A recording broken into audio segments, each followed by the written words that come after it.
terus kembali lagi di Jabal Rahmah. Maka bertemunya dua pasangan ini ya dengan penuh kasih sayang, maka kasih sayang ini artinya rahmat Bapak Ibu. Maka gunung ini disebut dengan gunung kasih sayang, gunung rahmat ya. Atas dasar itu Bapak Ibu, ini ada orang-orang yang melakukan perbuatan-perbuatan seperti menulis nama di batu gunung itu. Jadi kita nggak bisa lihat tadi ya. Coba kalau Bapak ada kesempatan pas dibuka itu naik, itu batunya itu isinya nama semua Pak, itu isinya. Benar tidak bohong itu? Nama semuanya. Dan nama yang paling banyak adalah orang Indonesia Bapak Ibu. Ya, kira-kira kalau Suparno orang mana Pak? Nah, ya nggak bisa dibohongi, Suparno orang Jawa. Pokoknya namanya 75% ini Indonesia semua namanya. Karena orang Indonesia itu paling senang dengan hal-hal seperti itu. Kabarnya apa? Siapa yang menulis nama dia dengan pasangannya di situ, itu akan langgeng sampai akhir hayatnya. Katanya begitu, itu katanya. Nah, itu orang Indonesia paling banyak. Bahkan ada di antara mereka yang bawa spidol dari rumah, ya, datang ke sini untuk tuliskan namanya. 2 bulan sebelum haji itu Jabal Rahmah ditutup. Tutupnya bukan dari sana, dari tempat kita foto Pak. Itu dia udah diblok sama apa namanya, tembok semi permanen, diblok. Untuk apa? Selama 2 bulan itu pemerintah haji akan menata kembali batu-batu yang mulai apa? Mulai bergeser dan dikhawatirkan nanti ketika wukuf jamaah naik jatuh. Subhanallah. Itu cepat sekali doa-doa yang seperti itu untuk dikabulkan. Tidak ada alasan ya untuk Allah Subhanahu wa Ta'ala nggak mengabulkan doa. Maka Bapak Ibu, begitu yang diajarkan sebenarnya oleh Nabi kita Muhammad Sallallahu Alaihi Wasallam. Ya, tidak dengan cara yang seperti tadi menulis-nulis di batu. Nah, tapi itu terjadi Pak, terjadi. Jangankan nulis di batu Pak ya, ada nabi palsu datang di Indonesia aja banyak yang beriman loh Pak. Jangankan nulis, nabi palsu aja ada. Ada Bapak yang pernah mendengar ada nabi palsu di Indonesia? Jangankan nabi, malaikat aja ada. Iya, malaikat katanya. Masya Allah. Ada juga simbah-simbah yang WA-an sama Allah Subhanahu wa Ta'ala itu. Nah, sudah saya WA, katanya Idul Fitrinya hari sekian, katanya. Masya Allah. Yang Allah ampuni dosanya, maka yang lain ikut-ikutan diampuni oleh Allah karena mereka di satu circle yang sama, satu lingkaran yang sama. Itu kan enak banget ya. Jadi yang diampuni sebenarnya bukan dia, tetapi ada orang lain yang Allah cintai diampuni di Arafah. Maka dia karena di Arafah, dia ikut-ikutan kena imbas ampunan. Tuh, makanya orang harus bersungguh-sungguh ya supaya bisa berangkat haji, karena ini penting sekali. Dan juga ada hadis lain yang menyatakan bahwasanya selama 365 hari Allah selamatkan manusia dari siksa neraka paling banyak tanggal 9 Dzulhijjah. Paling banyak dari semua hari yang ada. Jadi Allah menyelamatkan dari siksa neraka, bahasanya dia tidak akan tersentuh api neraka sama sekali orang itu. Dan itu paling banyak Allah selamatkan pada tanggal 9 Dzulhijjah. Mukminin di mana? Di Tan'im Bapak Ibu, Masya Allah. Ini kok agak ugal-ugal ini.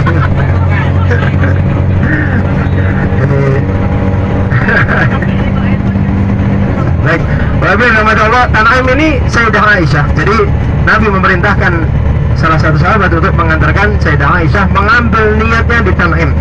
Maka masjid di Tan'im itu dikenal dengan nama Masjid Ummul Mukminin Aisyah atau Masjid Aisyah radhiyallahu anha. Kenapa kok disebut Masjid Ummul Mukminin Aisyah?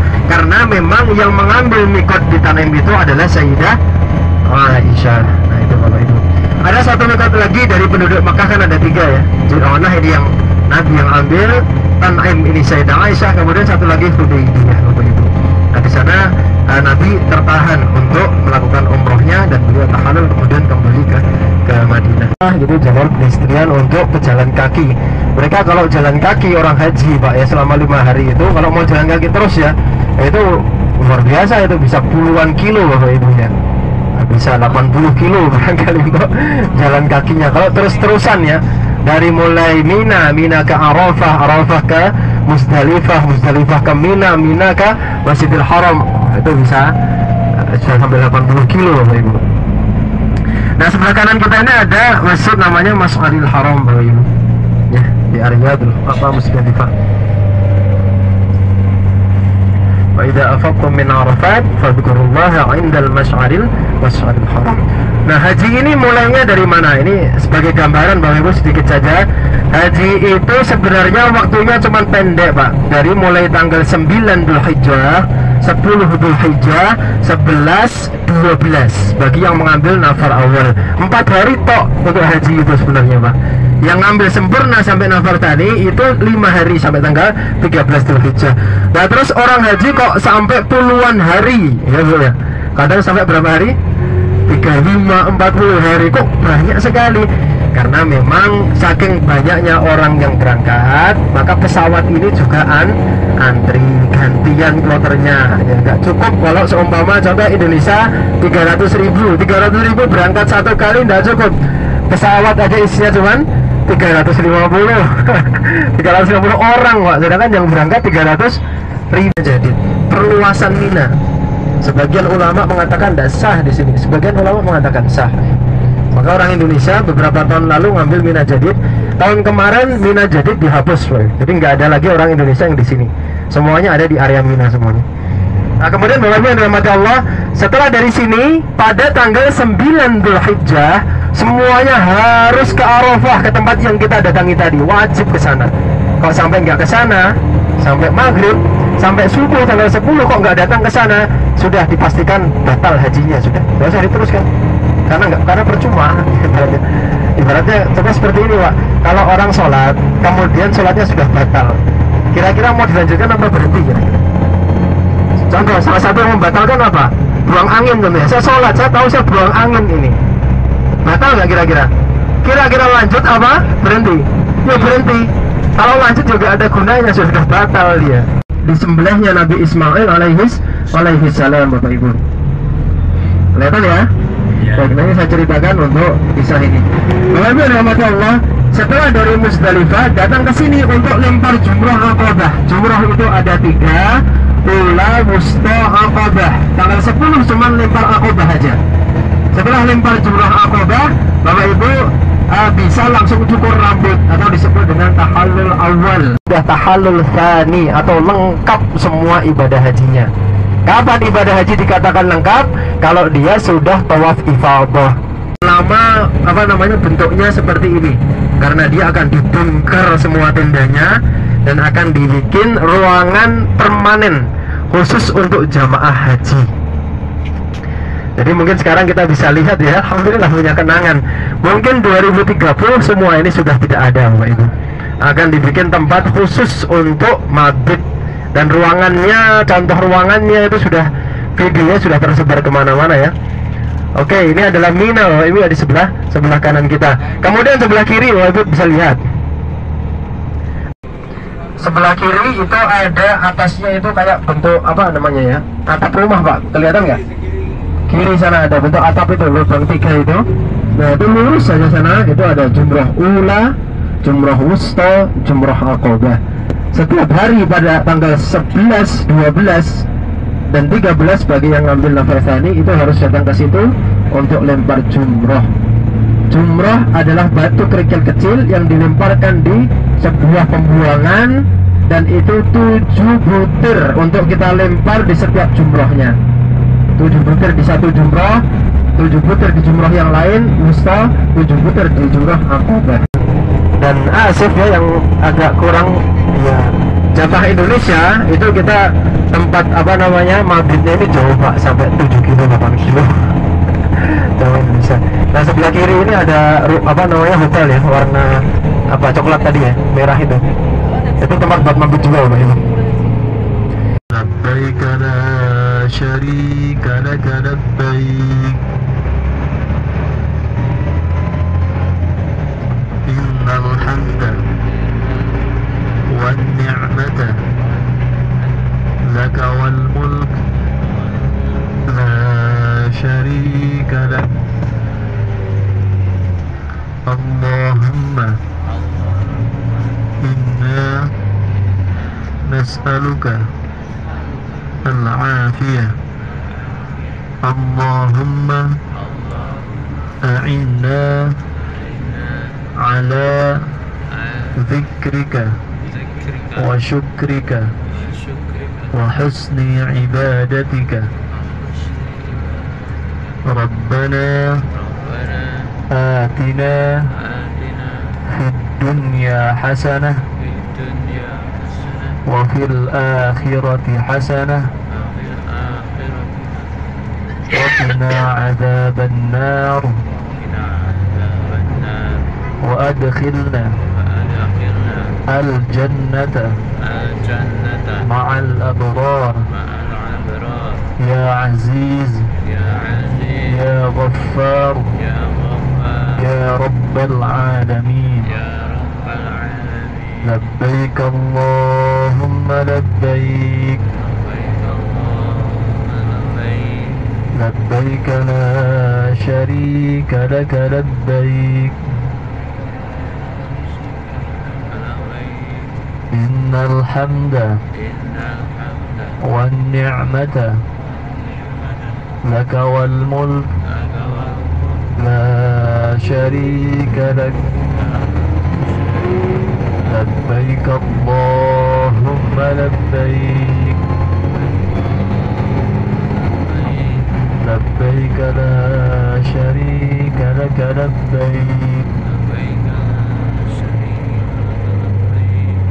إن الحمد والنعمة لك والملك لا شريك لك.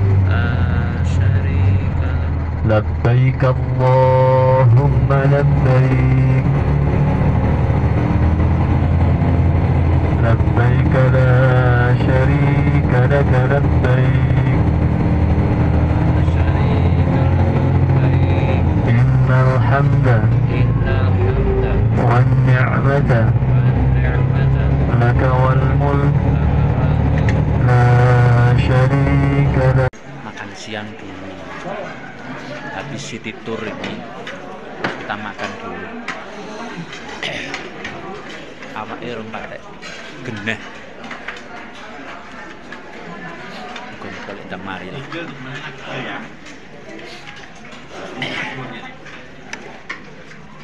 Makan dulu ya. Kali ini aku cuma ngambil ini aja. Sop, timun, ikan, ada jeruk, ada apel, terus minumnya itu. Kayak udah makan. Makan dulu ya.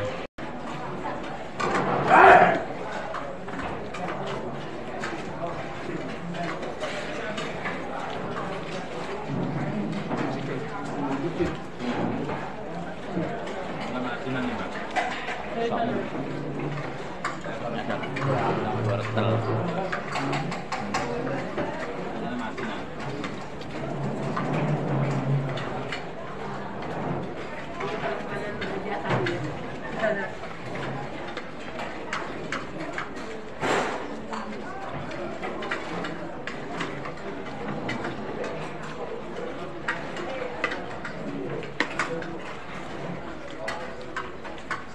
Dipelok happy, lagi mbak. Dua kali. Usaha. Lain misalnya di kalau kayak BBC. Aliman. Aliman. Aliman. Saprak kenalan meriangnya teh di kalau lagi. Abi nongkrok saprak.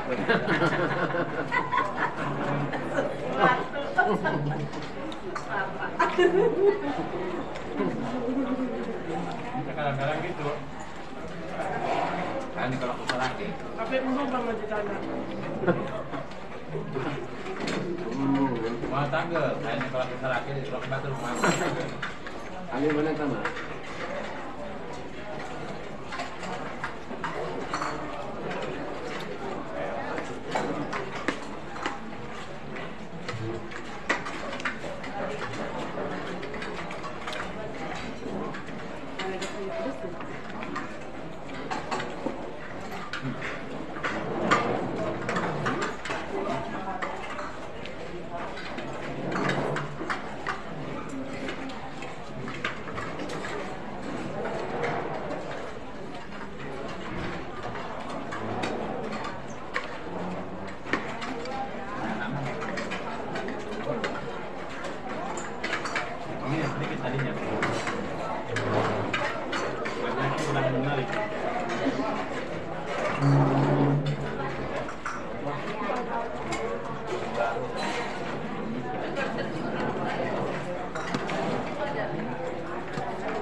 Apel.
Jadi manis,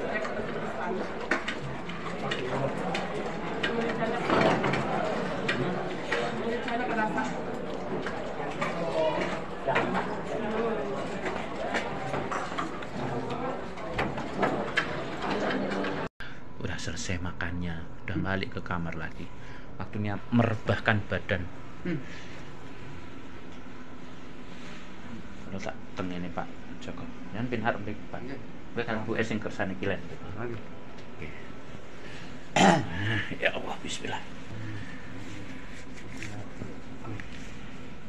Penake gegere ya Allah.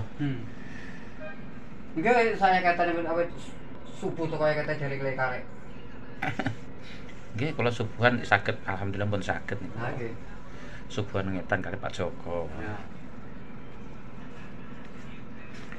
Udah, terima kasih semuanya yang sudah berkenan mendelok video kita kali ini. Ketemu lagi di video selanjutnya. Assalamualaikum warahmatullahi wabarakatuh. Dadah. Ini teman satu kamarnya itu. Ini Pak Dar. Ini Pak Budi. Pak Jokonya lagi umroh. Baru saja berangkat. Waktunya untuk istirahat tidur.